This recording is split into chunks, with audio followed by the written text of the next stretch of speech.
Bonjour et bienvenue dans cette vidéo consacrée aux attaques de maths. Nouvelle vidéo consacrée aux attaques de maths et plus particulièrement ici à la démolition du roc. Comment démolir un roc qui a l'air bien défendu, comme c'est le cas ici. Pour ça on va étudier 4 exemples, 4 exercices en relation avec les schémas de maths qu'il faut connaître.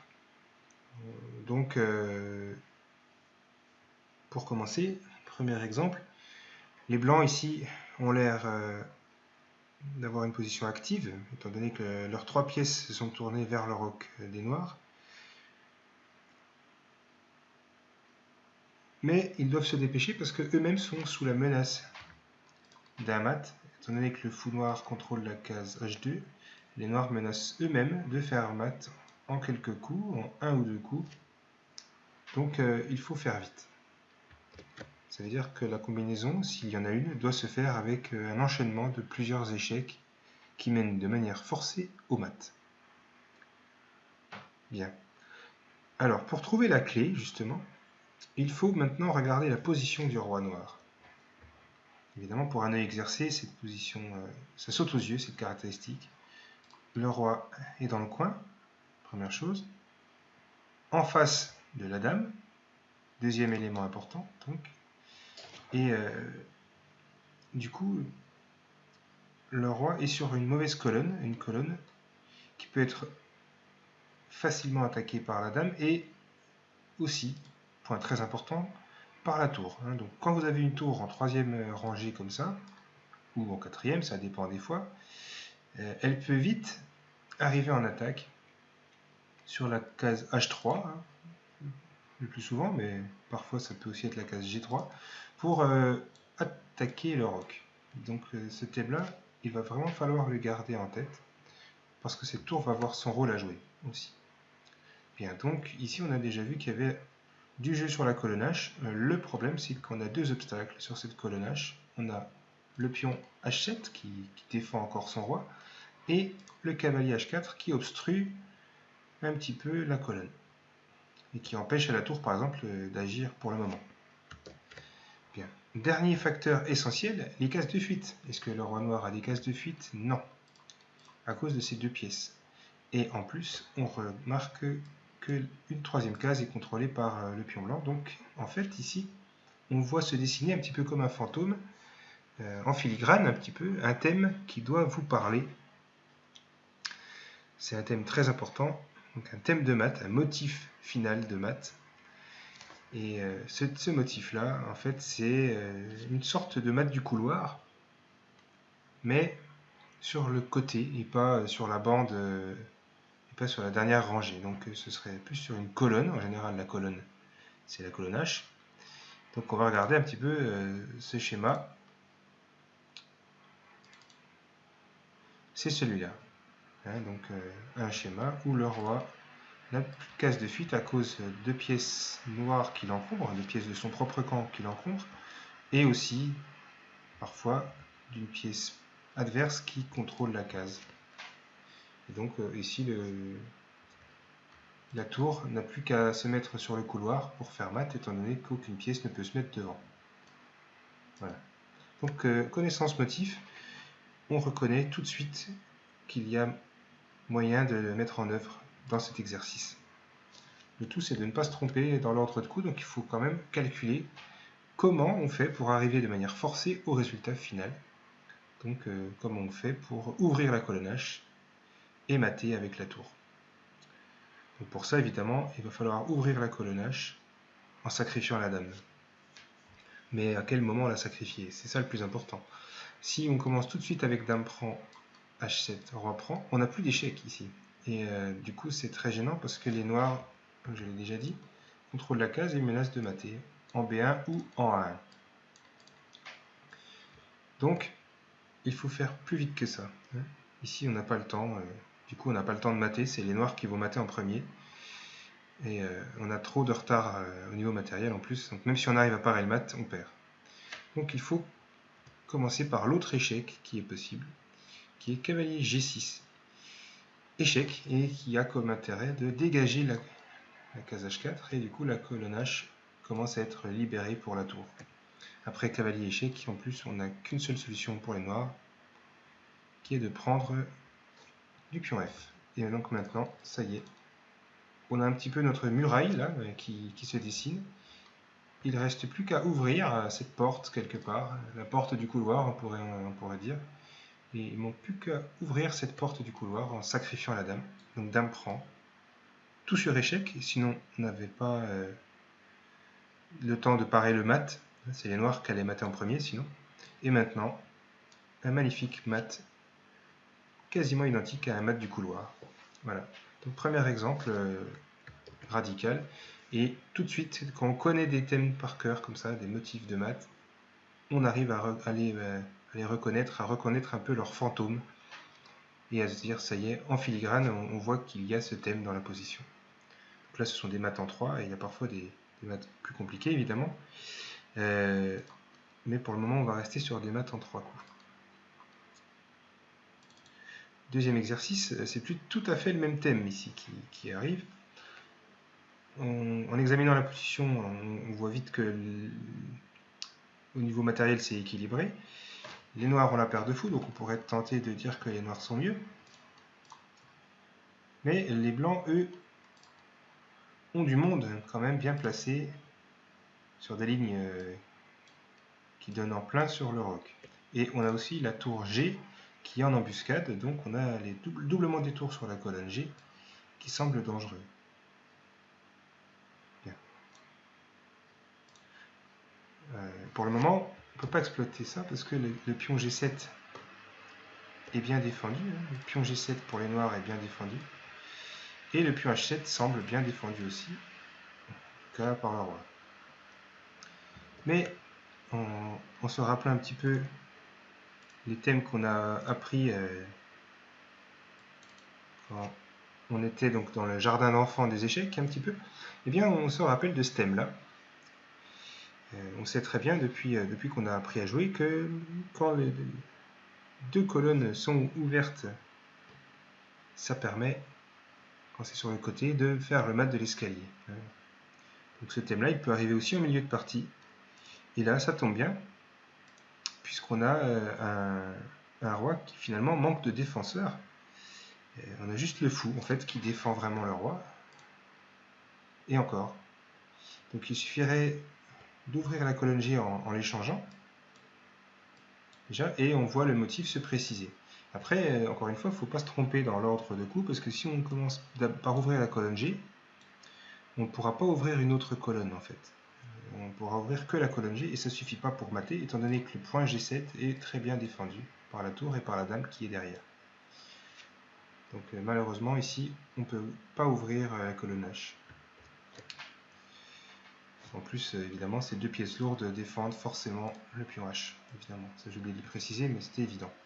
Donc il faut commencer de manière plus violente, et ça suppose de calculer du coup. Quand on voit ça, cavalier prend F6, on se dit 18, ça marche pas. Il faut insister, il faut chercher autre chose. Et là, on se rappelle donc le schéma qu'on a vu. L'échange du cavalier sur le fou ouvre la colonne G.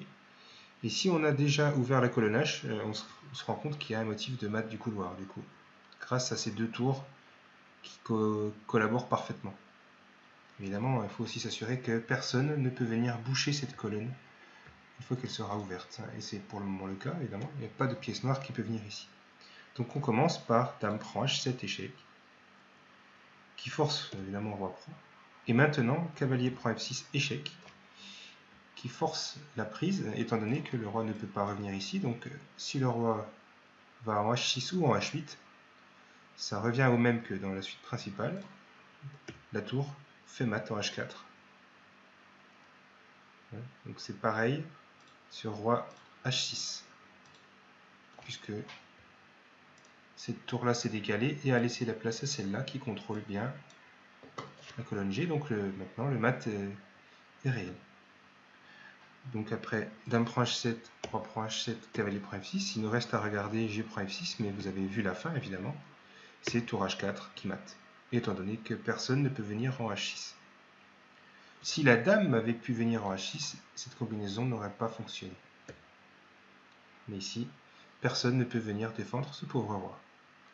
Il faut toujours vérifier ça quand on est le camp qui fait la combinaison. Évidemment, sinon ça ne fonctionne pas. Bien. Troisième exercice. Une position qui fait penser un petit peu à la position de départ, à le premier exemple.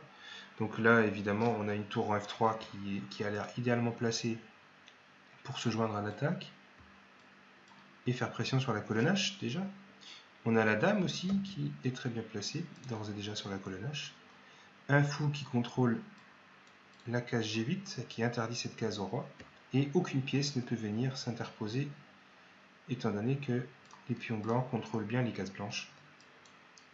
Donc personne ne peut venir perturber ce magnifique fou en D5. Bien.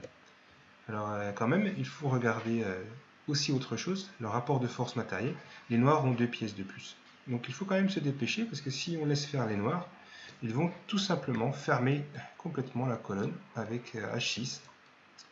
Le pion sera bien défendu et on n'aura personne pour venir se sacrifier ici, puisqu'on n'a plus de fou de case noire et on n'a plus de cavalier qui pourrait venir se sacrifier ici. Donc les noirs ici tiennent bon. Donc il faut adopter une solution violente, encore une fois basée sur l'ouverture de la colonne H de manière forcée. Et on pense encore une fois au mat qu'on a vu au début. Cette case G8 est contrôlée, la case G7 est obstruée, et la case G6 est occupée par notre pion, mais surtout contrôlée par celui-là. Donc en fait, ces 3 cases-là sont interdites au roi noir. Ça dessine donc un corridor, un couloir, et encore une fois, il n'y a plus qu'à ouvrir la porte. Donc en sacrifiant la dame, cavalier, dame prend H7, cavalier prend H7, et maintenant le coup final, tour H3, suivi de tour prend H7 mat. Donc évidemment, seul fou E6 gagne encore un coup, mais ça ne change rien, puisqu'on a fou prend E6, et maintenant c'est bon. Au prochain coup, on fera tour prend H7 mat. Alors évidemment, dans ces positions-là, il faut faire très attention à une chose. D'accord, il faut faire attention à ce que personne ne puisse venir ici, parce que là, du coup, si un cavalier ou un fou ou une dame même pouvait venir ici, quitte à rendre du matériel, notre combinaison échoue. Et on a trop sacrifié le matériel, du coup, ça ne pourrait pas gagner. Il faut vérifier autre chose aussi, c'est la sécurité de notre roi. Ici, notre roi est quand même sur une diagonale grande ouverte, hein, donc il faut quand même vérifier que personne ne peut venir faire d'échec ici. Et si jamais il y a un échec quand même, vérifier que derrière, il n'y en a pas un deuxième, quoi. Voilà. Donc ici, c'est bien le cas. Personne ne peut venir faire échec sur la diagonale. Donc le mat est bien imparable. Au prochain coup, il y aura mat. Là, je vous le montre. Imaginons après dame à 5, tour prend H7 mat. C'est une variante un petit peu du mat qu'on a vu au début. Et enfin, un exemple quand même consacré aux noirs. Hein. Il n'y a pas de raison que ce soit toujours les noirs qui trinquent. De temps en temps, ils peuvent gagner aussi. Donc ici, encore une fois, on peut aller un peu plus vite maintenant. On se rend compte qu'il faut aller assez vite quand même parce qu'il y a des menaces quand même sur la tour qui est attaquée. On a une batterie fou dame qui a l'air quand même forte, puissante sur cette diagonale-là. Et une tour D8 pardon, qui est quand même active. Donc il ne va pas falloir traîner. Quand on regarde la position du roi blanc, on remarque les caractéristiques qui maintenant vous sont familières. Il est enfermé par 2 de ses pièces et la troisième case lui est interdite à cause du pion. Donc encore une fois, en filigrane, on voit se dessiner le mur de son couloir. Il ne reste plus qu'à ouvrir cette colonne H, d'accord, ouvrir le couloir, quitte à le faire de manière violente. Alors il y a 2 manières d'ouvrir ce couloir. La première manière, c'est cavalier G4, mais c'est pas suffisant. Déjà d'une parce qu'on peut prendre et que derrière il n'y a pas d'échec. Donc ça semble déjà intéressant. Mais même si on ne veut pas prendre de risques, on peut tout à fait jouer roi H3, ça semble intéressant aussi. Et là on voit pas trop comment les noirs peuvent progresser. Après cavalier prend, dame prend H3, et bien la dame peut venir devant. c'est ce que je vous disais tout à l'heure, toujours vérifier qu'on n'a personne qui peut venir devant. Et ici, c'est le cas. Donc l'attaque échoue. Donc AI G4 ne marche pas. Par contre, Dame prend H3 fonctionne. Déjà parce que ça force Roi prend. Et en fait, on se rend compte que il n'y a pas que ces 3 cases-là qui sont interdites au roi, il y a aussi celle-là. Et du coup, on a vraiment un couloir qui est très long. Et du coup, maintenant, il ne reste plus qu'à mater sur la colonne H. Il faut juste libérer l'accès en fait à la tour pour qu'elle puisse venir mater en H5. Parce qu'elle sera protégée par le roi de toute façon. Et même de manière plus précise, c'est surtout la case G4 qui va être protégée par le cavalier. Donc ça veut dire qu'on a le temps de jouer G4 échec. Et après roi H4, la tour peut venir mater en H5. Si le roi recule, évidemment, c'est la même chose. Si le roi vient en H2, c'est la même. Tour H5 mat. Donc ici, la reconnaissance du motif fait qu'on n'hésite pas et on joue ce coup. C'est pour ça que pas mal de joueurs trouvent ça même en blitz d'une minute. Hein. Quand on connaît le thème, ça va très vite. Il suffit de vérifier que tous les ingrédients sont là et en 10 secondes, ou même pas, on trouve le thème. Hein, d'accord. C'est juste parce qu'on connaît bien le motif tactique de maths du couloir. Voilà, ça sera tout pour cette vidéo. Donc de l'utilité d'apprendre des schémas de maths pour ensuite pouvoir les reconnaître dans les parties.